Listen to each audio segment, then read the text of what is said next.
राजकोट में एक ATM service company में काम करने वाले जितेंद्र परमार एक मध्यम वर्ग के प्रामाणिक इंसान हैं। उनकी शादी को करीब 4 साल हो चुके हैं। उन्हें एक बेटा भी है।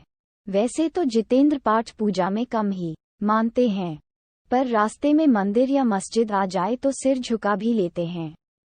जितेंद्र की नौकरी का समय तो दिन में 8 घंटे होता है, पर एटीएम मशीन का फॉल्ट आने पर उन्हें रात के किसी भी वक्त सर्विस देने जाना पड़ता है।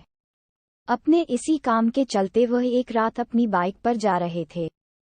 उन्हें शहर से थोड़ी दूर बसे एक रिहायशी इलाके के पास में एटीएम फॉल्ट ठीक करने जाना था। वैसे तो इस काम के लिए 2 एग्जीक्यूटिव जाते हैं, पर जितेंद्र का पार्टनर उस रात बीमार था तो सर्विसिंग के लिए उन्हें अकेले ही जाना पड़ा। स्पॉट पर जाकर जितेंद्र ने अपनी बाइक स्टैंड पर लगाए। तभी उन्हें वहां एटीएम बूथ पर एक लड़की दिखी। जितेंद्र ने सोचा कि उसे शायद पैसे निकालने होंगे और वह के ठीक होने का वेट कर रही होगी।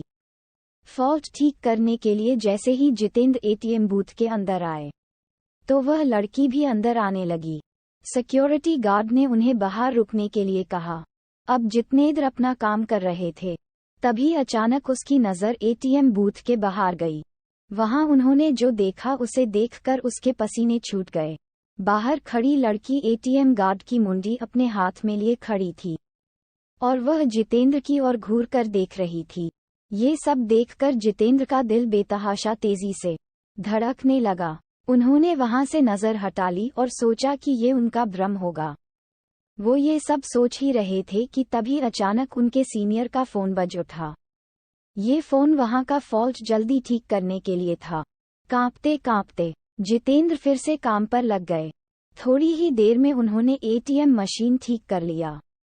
इस बार एटीएम बूथ से बाहर देखने पर सब नॉर्मल लग रहा था।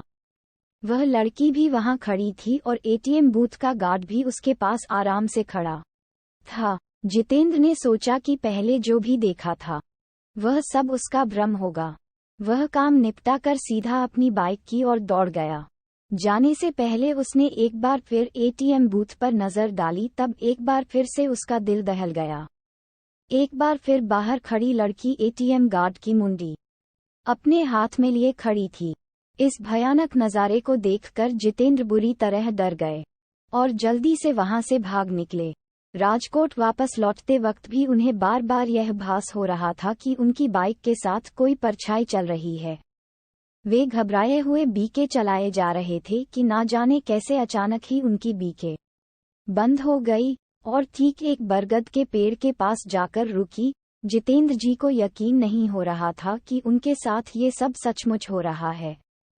उन्होंने नजर उठाई तो बरगद की शाखा से झूलती एक आकृति नजर आई।